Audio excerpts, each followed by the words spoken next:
Okay, so what we got here is a Lexus NX450h Plus 2023, now installed with the Ghost Immobiliser system.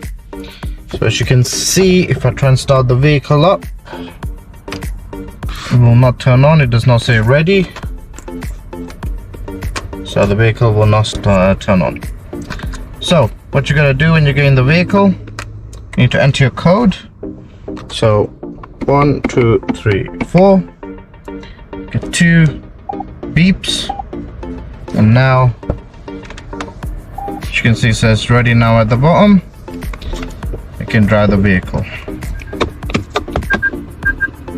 So you can take your thing, put it into gear.